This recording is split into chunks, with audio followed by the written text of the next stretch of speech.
Oi, olá, paz do Senhor Jesus. Estamos chegando para mais uma edição da nossa escola bíblica. Seja muito bem-vindo, seja muito bem-vinda. Eu sou o pastor Eliésio Pereira. Estamos no centro do Centro-Sul, em Iguatu, mais precisamente em Suaçurana. Nós fazemos parte da Igreja Evangélica Assembleia de Deus, Ministério Templo Central. Nós estamos estudando sobre os princípios divinos em tempos de crise.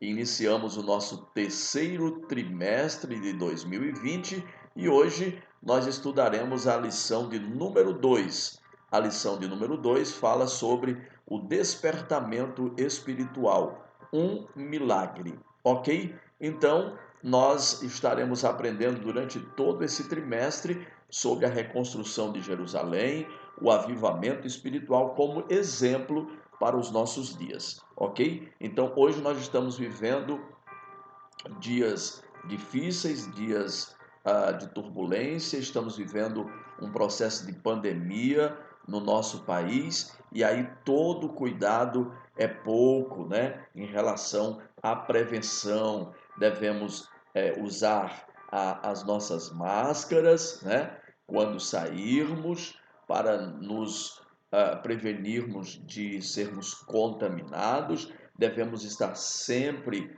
a nossa mão o álcool em gel e lavarmos rotineiramente as nossas mãos, porque nós podemos pegar em lugar aonde esteja contaminado, podemos levar a nossa boca, ao nosso nariz ou aos nossos olhos. Então, previna-se, tá? A prevenção ainda é o melhor remédio.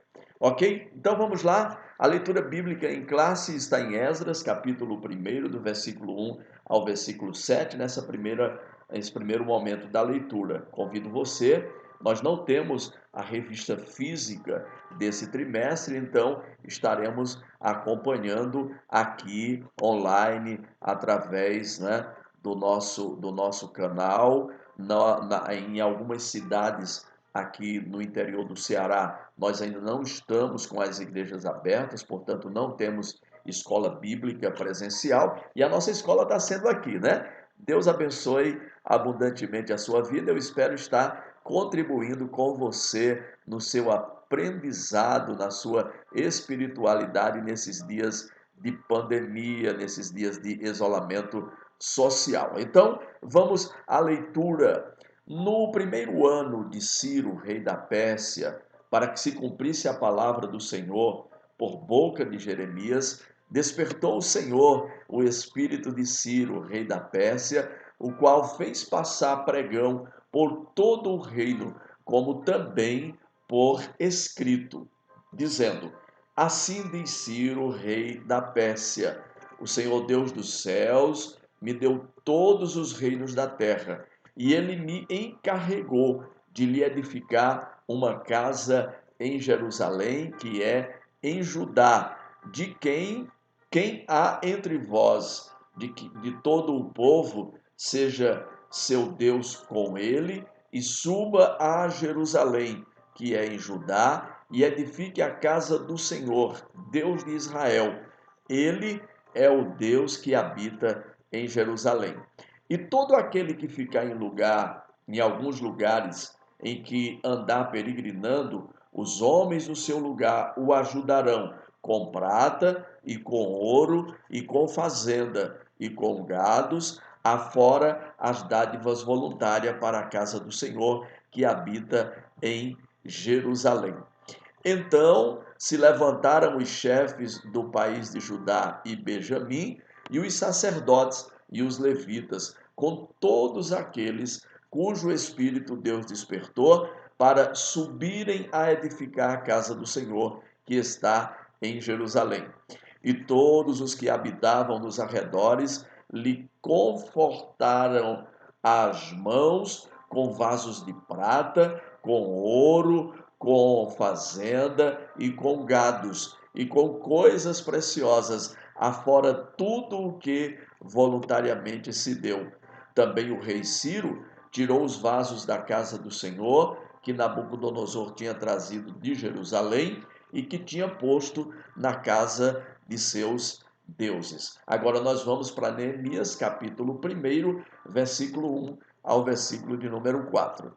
As palavras de Neemias, filho de Acalias, e sucedeu no mês de Quisleu, no ano 20º, estando em Suzã, a fortaleza, que veio Anani, um dos meus irmãos, ele e alguns de Judá, e perguntei-lhes pelos judeus que escaparam e que restaram do cativeiro e acerca de Jerusalém.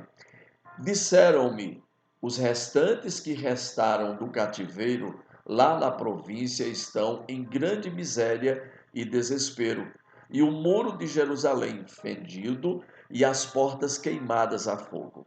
E sucedeu que, ouvindo eu estas palavras, assentei-me e chorei, e lamentei por alguns dias, e estive jejuando e orando perante o Deus dos céus. Essa é a nossa leitura bíblica em classe. E o nosso texto áureo, ele está em Romanos, capítulo 13, versículo de número 11, descrito da seguinte forma: e isto digo, conhecendo o tempo, que é já hora de despertarmos do sono, porque a nossa salvação está agora mais perto de nós do que quando aceitamos a fé.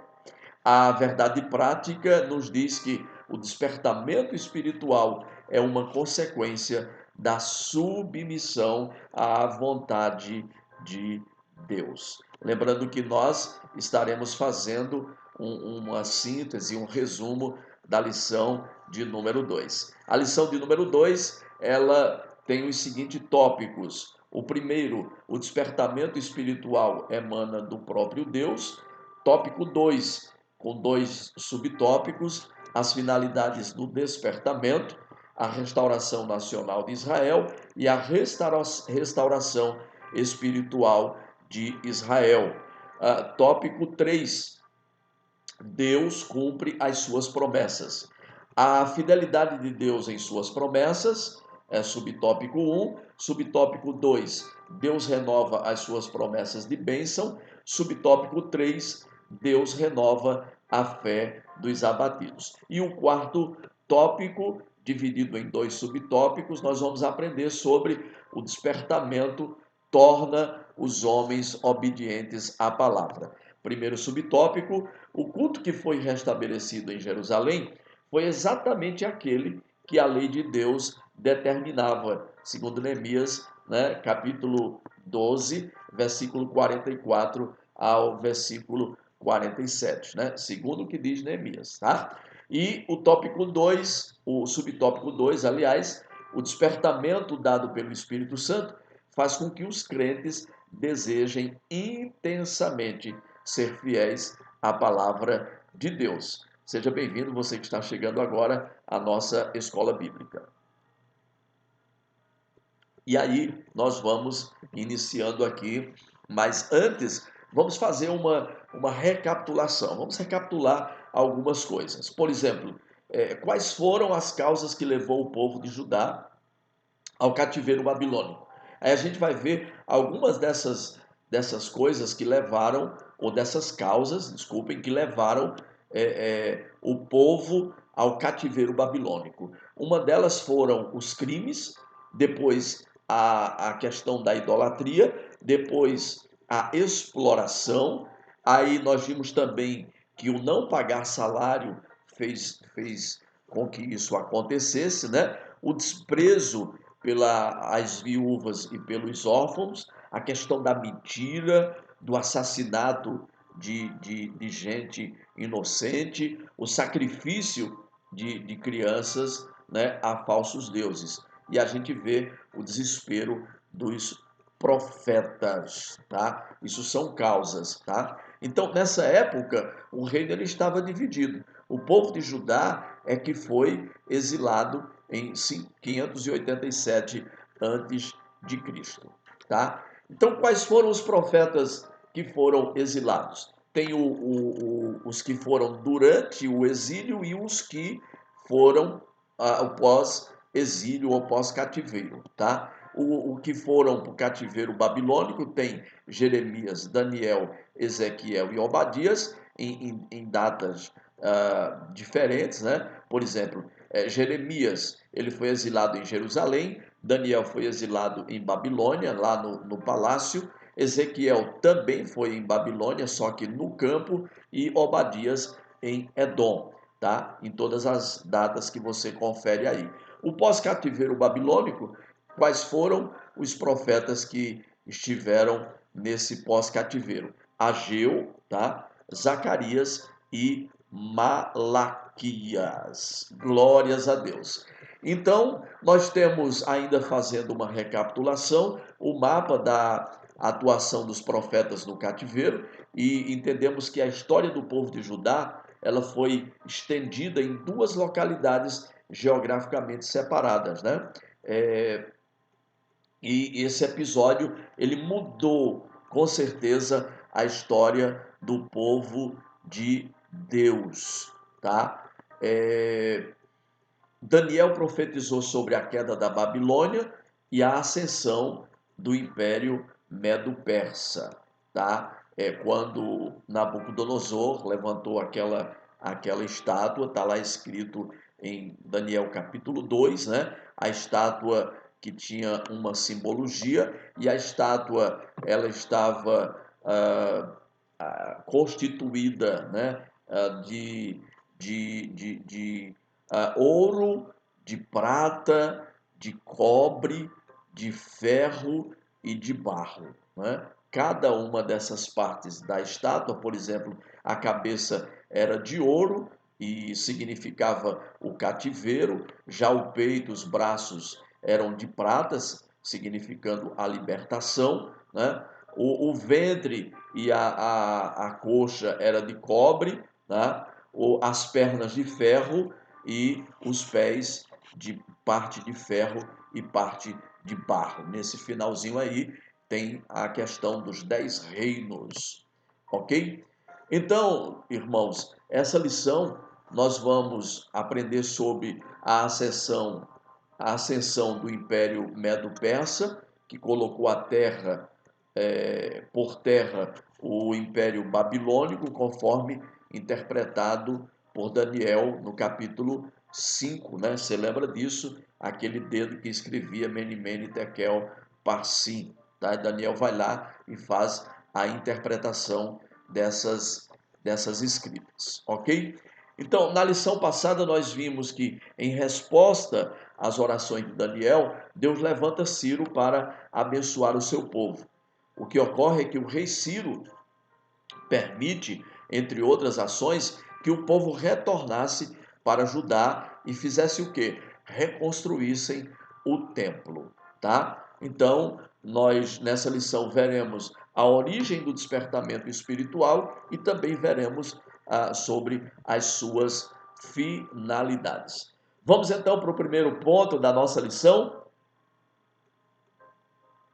O primeiro ponto, nós vamos aprender sobre o despertamento espiritual que emana do próprio Deus. Veja bem, no primeiro ano de Ciro, despertou o Senhor o espírito de Ciro, conforme está escrito em Esdras, capítulo 1, versículo 1. Deus usa, amados irmãos, instrumentos, Daniel e as suas orações, para cooperar com ele, mas o autor do despertamento foi o próprio Deus, ok? Então, as coisas humanas, elas podem até ser explicadas, elas podem ser previstas, elas podem ser calculadas, mas a operação do Espírito Santo, essa é diferente.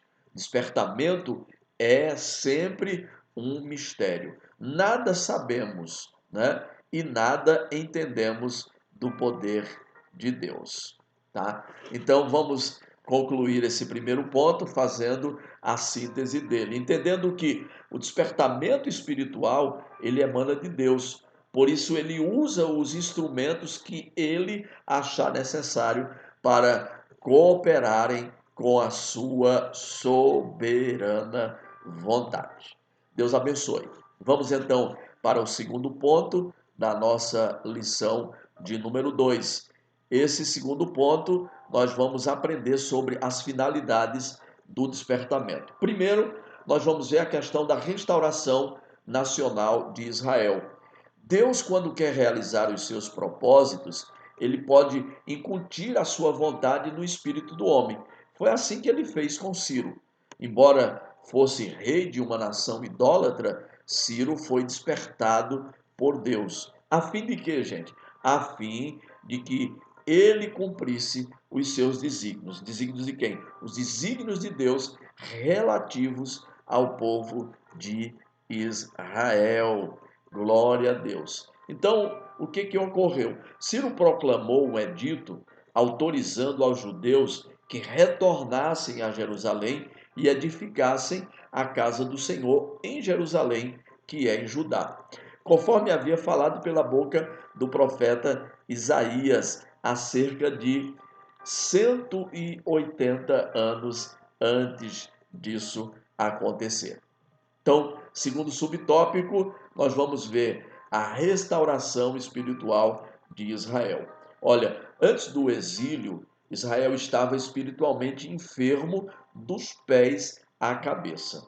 Durante o cativeiro, o povo israelita aprendeu a lição concernente à vontade de Deus. Qual era a vontade de Deus para eles? Qual era a lição que eles deveriam aprender? Era que não deveriam servir aos deuses daquela nação e nem adorar aos ídolos, tá? Então, esse era o propósito de Deus de ensinar a eles, ok? Vamos então para algo que é muito importante para o nosso aprendizado. Olha só, o tabernáculo era usado pelo povo de Israel durante a peregrinação no deserto. Tá? Êxodo 40, você vai ver isso.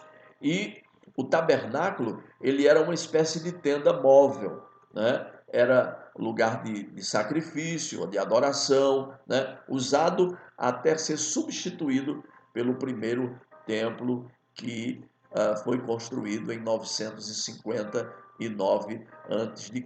E os templos, né? O primeiro templo foi o templo de Salomão, construído em 559 e destruído em 586, né, pelos os babilônicos. Aí o segundo templo, reconstruído por Zorobabel em 516, esse foi restaurado por Herodes e destruído pelos romanos no ano 70 depois de Cristo. E o terceiro templo, este está em projeto para a construção em andamento, e o anticristo com certeza irá profanar. E aí tem a questão das sinagogas, que eram o local onde os judeus se reuniam para orar, para ler e para ensinar a lei mosaica, né?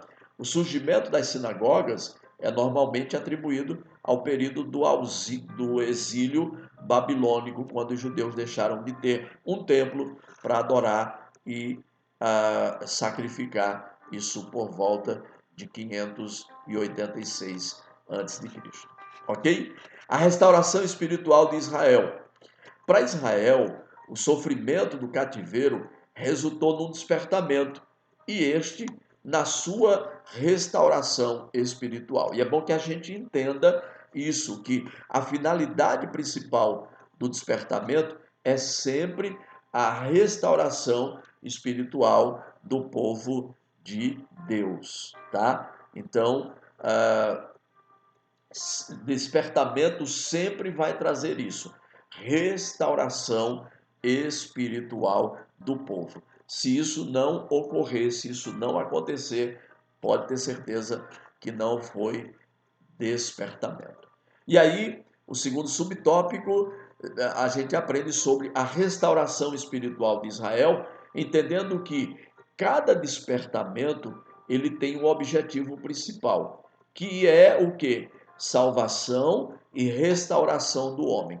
Nós vamos encontrar sempre esses dois polos, graça e pecado, ou graça versus pecado, tá?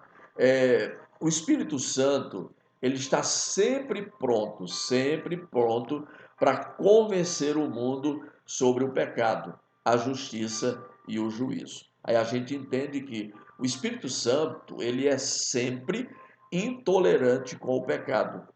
E é o Espírito Santo quem convence o homem do pecado. Por mais bom pregador que seja, por mais bom cantor que seja, nenhum de nós tem o poder de convencer o homem do pecado, porque essa atribuição ela é dada ao Espírito Santo. Ele tem o poder de convencer. Pode usar a nossa instrumentalidade na pregação ou no louvor para que isso ocorra, mas nós não temos nenhum poder para fazer isso, ok? Mas o Espírito Santo também aponta para Jesus como aquele que perdoa e salva o pecador. Glórias ao eterno Deus. Então, vamos sintetizar o nosso segundo ponto nesse tópico aqui. As finalidades do despertamento envolviam as restaurações nacional e espiritual de Israel. A primeira restaurou a pátria e a segunda restaurou quem? O homem da idolatria dos deuses pagãos lá do exílio. Ok? Então vamos para o nosso terceiro tópico, onde nós vamos aprender sobre Deus cumprindo as suas promessas. E aí nós temos o primeiro subtópico, que fala da fidelidade de Deus em suas promessas. Pelo despertamento que Ciro recebeu, Deus cumpriu literalmente a sua palavra. Como assim? Primeiro, em relação ao retorno de Judá, à sua terra, né? Segundo, em relação à derrota dos babilônicos, né? Ou da Babilônia, diante do exército medo-persa, sob o comando de quem? Sob o comando de Ciro da Pérsia. Ok? Deus renova as promessas de bênção.